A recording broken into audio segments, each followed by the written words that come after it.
Hello friends, this side Rahul Magan here is a Group Chief Executive Officer, Treasury Consulting and also a Venture Capitalist.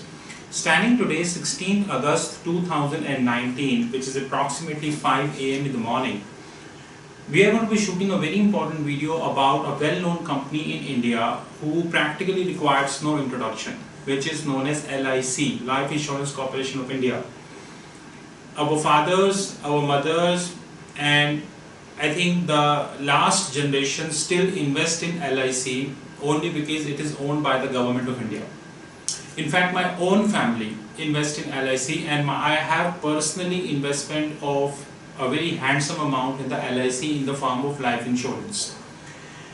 And that amount is going to be redeemed approximately 5 years from now, which is closer to 2024. But now I have 100% doubt in my mind that the funding which I am giving from the last 16 years, me and my family, to LIC, this funding is surely going to be bankrupt.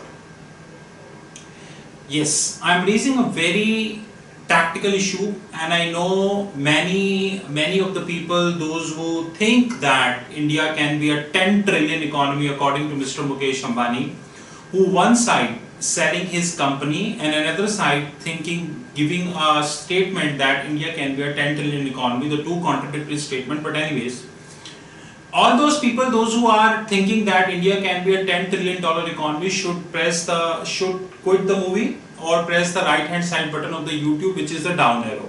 Because the more you press the down arrow, the more confidence I will get in my videos. And you would be surprised to know that today I am 790 videos. The more down will come, I will close to 1500 video as early as possible. It's a very good confidence I am getting. Do this. So today the title of this video is LIC a dustbin? So I have to use my specs because I got a very old dated article in about LIC. So this article is dated 4th July 2018. You can see that this article is 4th July 2018 and the live went. I'm in India for a few days because of Project Julia and now Project Smith. So I always read about a lot of I always read live mint. So this article is all about the Life Insurance Corporation of India took the special regulatory approval from Insurance and Regulatory Development Authority of India, which is IRDAI, and whereby they wanted to pick an additional 43% stake in the IDBI Bank, whereby LIC would be the largest shareholder in that bank.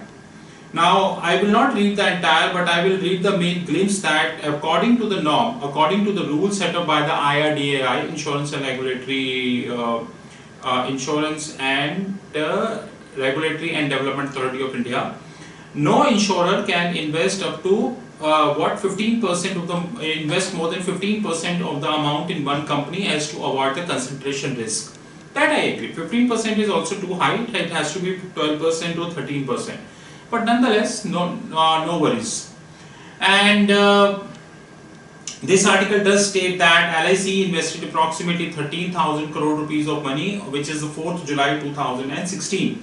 So this is 4th July 2016, 4th July 2018 article. Now the question is that we are sitting approximately August. Okay. So before moving further, I would like to raise three serious concerns about the economic situation we have in India. Number one concern is that the Indian economy valuation is decreasing every second day, and the paid and sold media, including the so-called I would say Rakesh Jhunjhunwala, I never worry what he thinks about me. I think few months ago, I think just before election, he gave a very rosy picture about Indian economy.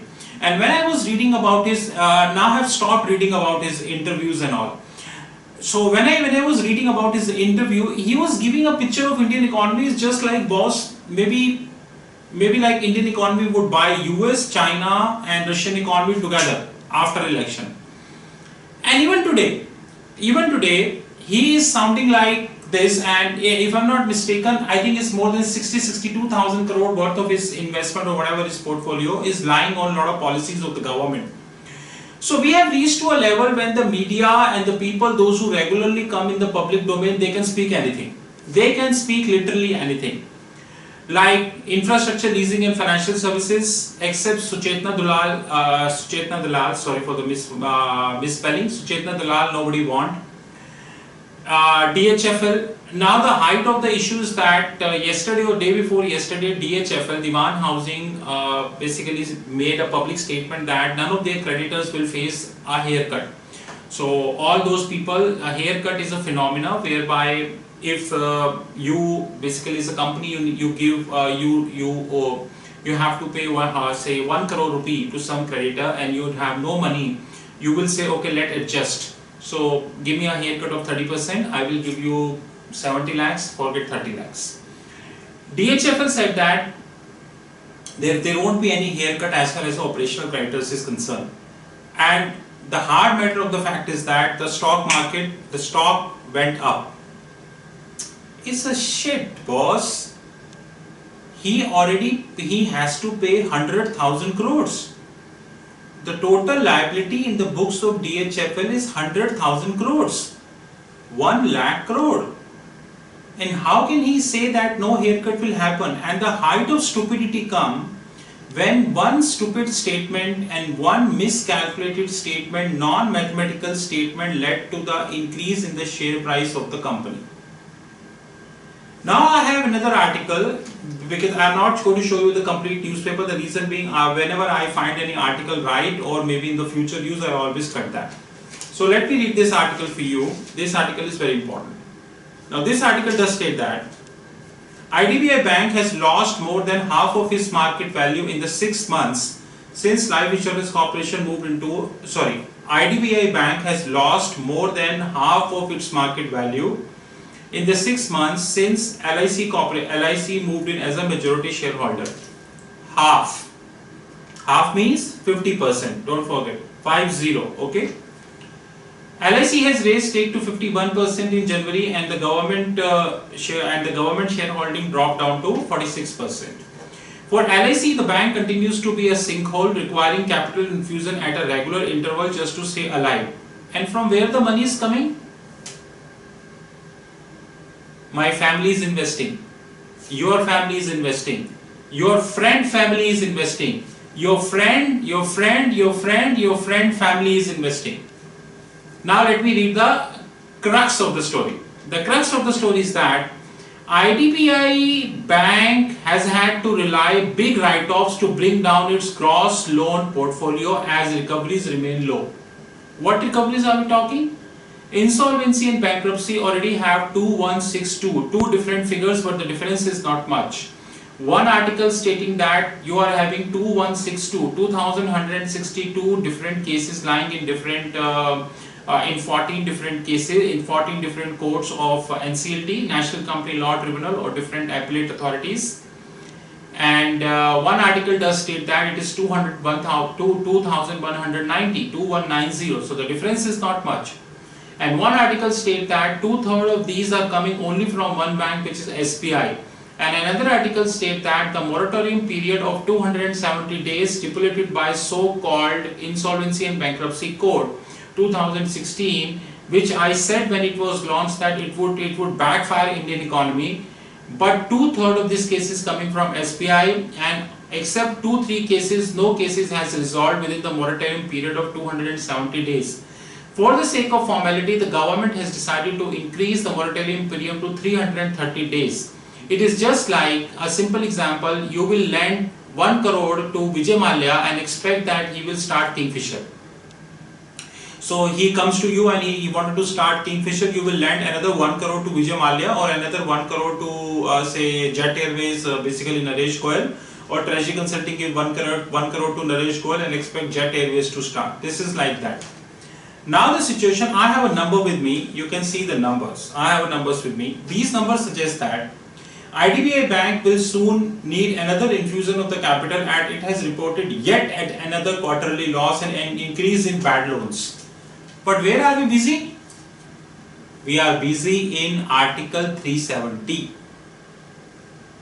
We are busy in watching the live political debate on few Hindi channel, those who do not talk about these things. We are busy in Hindu Muslim. We are busy in talking about the numbers whose authenticity is always an issue. Are we busy in this? Before moving further, I would like to ask one simple question from all of you. All those people, realistically put a hand on your heart and tell me, all those who are watching my videos every day or like my videos, when was the last time you read the business newspaper? Are you reading regular business newspaper? But I am damn sure that you are regularly watching the Indian media. Now let's have the numbers. Fiscal year, quarter 1 fiscal year 2019, the net loss tantamount to 2410, roughly 2400 crore, and now, which is quarter 1 to fiscal year 2020, net loss is 3800 crores. Good performance, I must say. And the last quarter, one quarter before that, the net loss was approximately 5000 crore. Very good performance, I have to say. You mean to say that if I read the last 5 quarters, the fifth quarter, I start from the last, the fifth quarter is roughly 2400 crore. I think the fourth quarter, I am counting from the reverse, the fourth one approximately 3500, and the third one approximately 4000, the one before the latest is roughly 5000, and this one is 3800. So I need my calculator to add all these numbers. If I accumulately add these numbers, which is 2400 and roughly 3500, let me add for you 5900, and then you have approximately 4000 and 9000, 14900, and this time 3800. So 18,200 crores. 18,200 crore is the net quarterly loss reported by IDBI Bank in the last 5 quarters. 18,200 crores. And from where the money is coming? It is a hard earned money of the pension of the people, those who are investing in LIC for their multiple insurance purposes, hope that they will get the return on this money as and when the time would come. 18,200 crore is the net loss reported in the last 5 quarters by IDBI Bank. Now I would like to raise 5 questions, and I hope I will get an answer. Question number 1. As the valuation in the Indian Sensex or Indian stocks are getting lowered, and especially after a sequence or plethora of scams which is coming, which is DHFL, ILFS, Yes Bank, ICICI, Axis, and the list is pretty long, Syntax, and now the list, and today some in one of our WhatsApp groups, somebody reported that Cox and King reported 150 crore, they have defaulted on a 150 crore rupees of commercial paper. I think default is a new standard of India, to be honest. So you defaulted on 150 crore rupee worth commercial paper, and 150 crores, 150, it means that you defaulted and there is no worry. Today, the whole day, I have not seen a single business channel who talking about this default. 150 crore worth of commercial paper being defaulted by I would say the travel company, and no talk about that. Now, question number 1. As the valuations are getting down every second day, a lot of frauds are happening. What is the authenticity that the LIC would continue to maintain a good profitability in the near terms? Question number 2. Is the government has a sufficient right to use LIC as a dustbin? Dustbin means to say whatever waste is coming you have to throw in the LIC. I would like to stay in concurrence with one of my friends who is in US, and he is a banker. He said that life insurer or the reinsurer are generally issuer in the stress asset. I agree with him.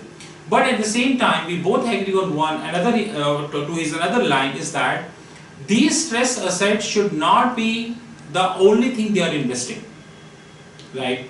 So these stress assets are once in a while, once in a blue moon. So example, Enron.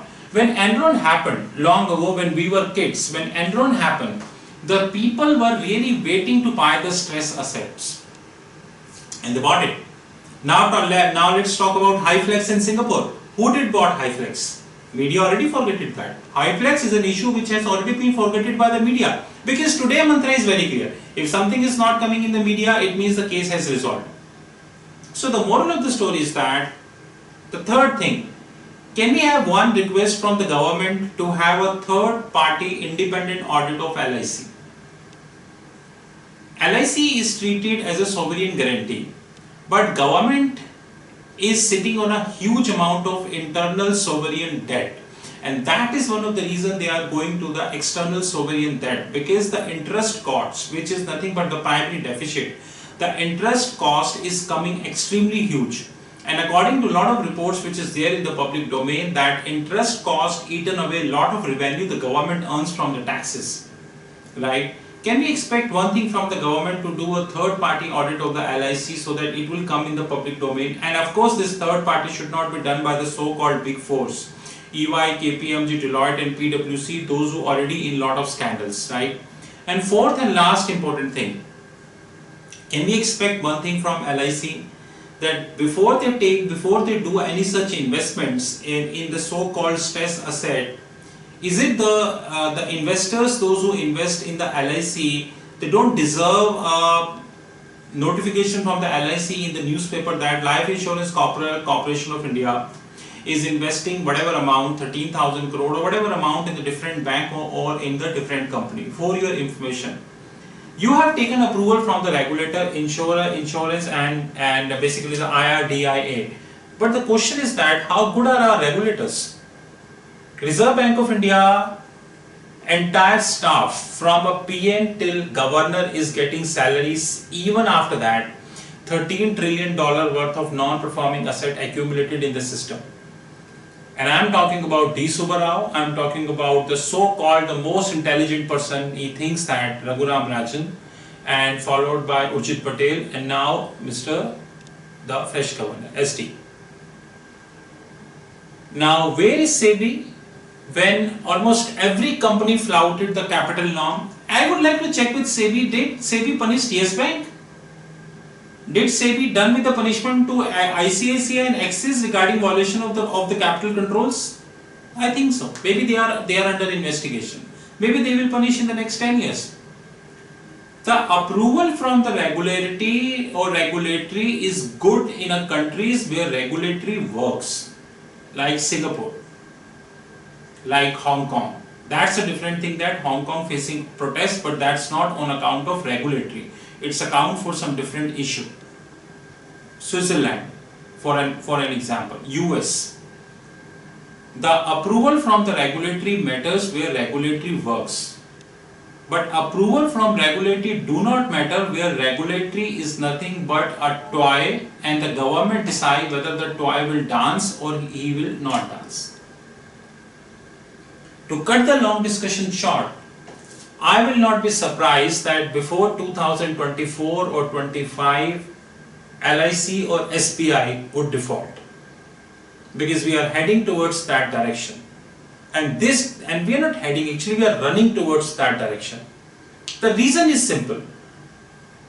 Big banks are shallow, and the insurers, they are doing audit, CAG is doing the audit, but a third party expert audit is required as far as the LIC is concerned. With this, I would like to raise a serious concern, and that's very simple.